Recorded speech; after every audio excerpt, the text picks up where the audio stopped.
بسم اللہ الرحمن الرحیم۔ السلام علیکم دوستو، بنی اسرائیل میں ایک عورت تھی جو بہت بد کردار تھی۔ اللہ نے اس کو حسن و جمال خوب دیا تھا اور وہ بد کردار بھی انتہا درجے کی تھی۔ پوری بستی کے ساتھ اس کے تعلقات تھے۔ وہ اتنی مالدار ہو گئی کہ اس نے اپنے لیے بڑا محل بنا لیا تھا اور ایک تخت بنوایا اور وہ بن سنور کر ملکہ کی طرح تخت پر بیٹھتی تھی، اور اس کے ساتھ غلط تعلق رکھنے والے پورے شہر کے امراء تھے۔ اس کی زندگی ایسے ہی گزر رہی تھی۔ ایک مرتبہ کیا ہوا کہ وہ اپنے گھر کا دروازہ کھول کر تخت پر بیٹھی تھی کہ قریب کسی اور بستی کا نوجوان تھا جو نیک تھا، عبادت گزار تھا۔ وہ ادھر سے گزرا اور گزرتے ہوئے اچانک جو اس کی نظر اٹھی تو اس عورت پر جا پڑی، اور اس کی ایسی تصویر اس کے دل میں چھپی کہ وہ آگے تو چلا گیا مگر اس کا دھیان ادھر ہی بھٹک گیا۔ پھر وہ مراقبے میں، ذکر میں، تسبیحات میں، تلاوت میں جب بھی بیٹھتا تو اس کا دل ہی نہیں لگتا تھا۔ اس نے روزے بھی رکھے لیکن خیال نہ نکلا۔ اس نے اپنے آپ کو تکلیف بھی پہنچائی، کہیں کہیں دن اپنے آپ کو بھوکا پیاسا رکھا مگر اس کے دل سے خیال نہ نکلا۔ حتیٰ کہ ایک دن اس نے سوچا کہ جب اس خیال سے میری جان چھوٹتی ہی نہیں تو میں جاتا ہوں۔ چنانچہ اس کے پاس جو تھوڑا بہت سامان تھا وہ اس نے بیچا، اور اس نے اتنے پیسے تیار کیے جتنے سے وہ بد کردار عورت اپنے پاس آنے کی اجازت دیتی تھی۔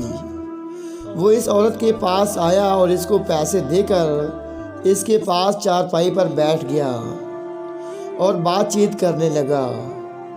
اچانک بات چیت کے دوران اس کے دل میں یہ خیال آیا کہ میں نے نیکوکاری کے اتنے سال گزارے ہیں، آج میرے اللہ مجھے اس غیر محرم کے ساتھ بیٹھے ہوئے دیکھ رہے ہوں گے۔ بس یہی خیال دل میں آیا تو اللہ کا درد دل پر غالب آ گیا۔ عورت اس سے پوچھتی ہے کہ تم کانپ کیوں رہے ہو، تمہارا چہرہ کیوں پیلا ہو گیا ہے؟ اس نے کہا کہ بس میری طبیعت ٹھیک نہیں۔ اس نے کہا پھر تم جس مقصد کے لیے آئے ہو وہ مقصد پورا کرو اور جاؤ۔ اس نے کہا نہیں۔ وہ بڑی حیران ہوئی کہ آج تک میں نے اپنی زندگی میں ایسا مرد نہیں دیکھا جو میرے قریب اس طرح چارپائی پر آ کر بیٹھے اور پھر برائی کیے بغیر چلا جائے۔ یہ نوجوان کیسا ہے؟ مگر نوجوان نے کہا اچھا میں جاتا ہوں۔ اس نے کہا کہ تم کون ہو، کیا ہو؟ اس نے بتایا کہ میں اس نام کا بندہ ہوں اور فلانی بستی کا ہوں، اور میرے دل میں یہ خیال آ رہا ہے کہ میں نے اتنی عمر مصلی پر بیٹھ کر گزار دی، آج میرا اللہ مجھے تیرے ساتھ بیٹھے ہوئے بھی تو دیکھ رہا ہے۔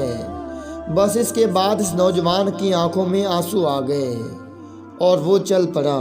اب وہ چلا تو اس عورت کو جو تھوڑی دیر کی صحبت ہو گئی، اس کی برکت اس کو مل گئی۔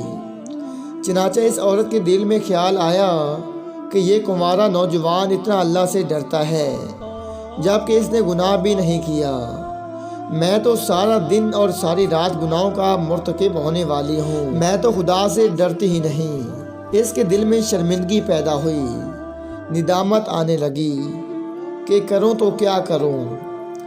دل میں خیال آیا کہ اچھا چلتی ہوں اور حضرت موسیٰ علیہ السلام سے پوچھتی ہوں کہ کیا میرے لیے بھی توبہ کی کوئی صورت بنتی ہے۔ وہ اپنے گھر سے نکل کھڑی ہوئی اور اب اس کو بستی کا ایک ایک بندہ پہچانتا تھا۔ وہ ایسی نامی گرامی چیز تھی۔ وہ چلی اور جا کر حضرت موسیٰ علیہ السلام کو جو دیکھا تو وہ اس وقت بنی اسرائیل کے لوگوں کو نصیحت فرما رہے تھے۔ اس نے کسی آدمی کے ذریعے پیغام بھیجا کہ حضرت موسیٰ علیہ السلام سے جا کر کہو کہ میں آپ سے ملنا چاہتی ہوں۔ اب جس کو پیغام دیا وہ بے وقوف تھا۔ کچھ پیغام پہنچانے والے بھی تو بے وقوف ہوتے ہیں، جس کو ڈھنگ ہی نہیں آتا پیغام پہنچانے کا۔ اس خدا کے بندے نے سیدھا جا کر سب کے سامنے کہہ دیا کہ حضرت آپ سے فلاں عورت ملنے آئی ہے۔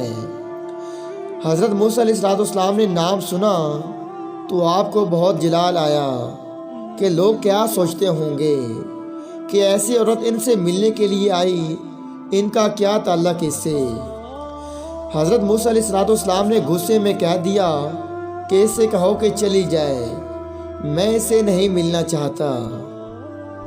اس بے وقوف نے آ کر کہا کہ میں نے بات کہی تو حضرت موسیٰ علیہ السلام بڑے ناراض ہوئے، وہ تو بڑے خفا ہوئے تم سے۔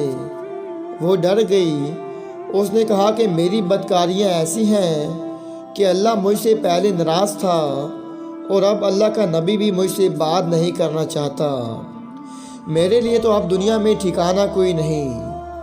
بڑی اداس اور بوجھل قدموں کے ساتھ وہاں سے واپس آئی اور اسے سمجھ نہیں آ رہی تھی کہ وہ کیا کرے۔ اب وہ حیران تھی کہ اللہ کے نبی نے بھی میرے ساتھ بات کرنا گوارا نہ کیا، میں اتنی گری ہوئی چیز ہوں کہ وہ بات کرنا بھی نہیں چاہتے۔ چنانچہ وہ گھر آئی اور اس نے گھر کی کنڈی لگائی۔ اس نے اپنے کسی بڑے سے سنا ہوا تھا کہ بندہ اپنے رب کو منانا چاہے تو اس کو چاہیے کہ وہ اس کے سامنے سجدہ کرے، چنانچہ اور کوئی طریقہ آتا نہیں تھا۔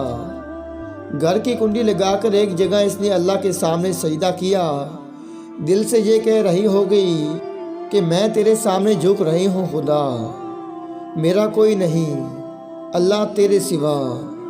اسے پوری دنیا میں اور کوئی نجات کا راستہ نظر نہیں آتا تھا۔ پھر اللہ کی شان دیکھیے، اس نے رات گزاری۔ اگلے دن اس کے دل میں خیال آیا کہ میں عورت ذات ہوں، اکیلی مکان میں رہتی ہوں، ایک میری خادمہ ہے، تو میں اگر نیت کر بھی لوں تو جتنے لوگوں نے میرے ساتھ بدکاریاں کی ہیں وہ تو مجھے اس میں نہیں رہنے دیں گے، تو بہتر ہے کہ میں اس جگہ کو چھوڑ کر چلی جاؤں۔ تب اس نے فیصلہ کر لیا کہ میں یہاں سے چلی جاتی ہوں۔ اس نے اپنے آپ کو ایک سادہ سے کپڑے میں لپیٹا تاکہ کوئی کپڑوں کو اور اس کے حسن و جمال کو نہ دیکھے کہ یہ کون جا رہی ہے۔ پھر اس نے سوچا کہ عورت ذات ہوں، کہاں جاؤں۔ دل میں خیال آیا کہ وہ جو نیک نوجوان تھا جس کے دل میں اللہ کا اتنا خوف تھا، وہ اللہ کے ڈر سے کانپ رہا تھا، کیوں نہ میں اس نیک بندے کے پاس چلی جاؤں اور اس کی خادمہ بن کر رہ جاؤں، ممکن ہے کہ وہ مجھے نکاح میں ہی قبول کر لے۔ یہ اس بستی کی طرف چل پڑی۔ چنانچہ ڈھونڈتے ہوئے یہ اس بستی میں اس کے گھر پہنچی اور گھر والوں سے کہا کہ میں فلاں بندے سے ملنے کے لیے آئی ہوں۔ تو انہوں نے کہا کہ اس کا ذکر و عبادت کا معمول ہے اور وہ کمرے سے اتنے بجے نکلتا ہے، تم انتظار کر لو۔ چنانچہ اس نے کہا بہت اچھا۔ یہ انتظار میں بیٹھ گئی۔ جب انتظار کرنے بیٹھی ہوئی تھی تو اچانک نوجوان نے دروازہ کھولا اور اس کی نظر عورت پر پڑی۔ یہ سامنے بیٹھی ہوئی تھی۔ جب نوجوان نے عورت کا چہرہ دیکھا تو اس کو اپنا وہ وقت یاد آ گیا کہ وہ کون سا وقت تھا۔ میں اپنے مسلح کو چھوڑ کر بالآخر اس کی چارپائی پر جا بیٹھا تھا تو اس نوجوان کے دل پر خوف طاری ہو گیا کہ کہیں یہ میرا ایمان خراب کرنے تو یہاں نہیں آ گئی۔ میں نے تو اتنی مشکل سے اس کا تصور ذہن سے نکالا تھا۔ تو نوجوان پر اتنا خوف طاری ہوا کہ وہ وہیں پر گرا اور اس کی جان ہی چلی گئی۔ اب اس کی وفات پر گھر والے بھی رنجیدہ اور اس عورت کو بھی بڑا ہی غم تھا۔ خیر 3 دن کے بعد اس عورت نے اس کے گھر والوں کو بتایا کہ میں تو اس نیت سے آئی تھی۔ تو انہوں نے کہا کہ اب وہ تو اس دنیا میں چلا گیا۔ تو انہوں نے کہا کہ اب وہ تو اس دنیا سے چلا گیا، اس کا ایک بھائی ہے، اگر تم مناسب سمجھو تو ہم اس سے پوچھ لیتے ہیں، اگر وہ تمہارے ساتھ نکاح کر لے تو تم اس کے ساتھ نکاح کرو گی؟ اس نے کہا ٹھیک ہے۔ جب بھائی سے پتہ کیا تو اس نے کہا ٹھیک ہے، اگر پہلے یہ ایسی عورت رہی ہے اور اب توبہ کی نیت کر چکی ہے تو میں اس کو اپنے نکاح میں قبول کر لوں گا۔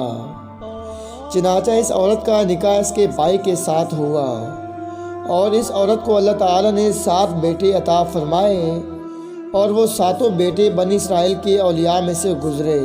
دوستو، ایسی بد کردار عورت بھی اگر توبہ کرتی ہے تو اللہ تعالیٰ اسے 7 ولیوں کی ماں بنا دیتی ہے۔ وہ کتنا کریم ہے۔ اللہ تعالیٰ ہم سب کو بھی ایسے ہی توبہ کرنے کی توفیق عطا فرمائے۔ آمین۔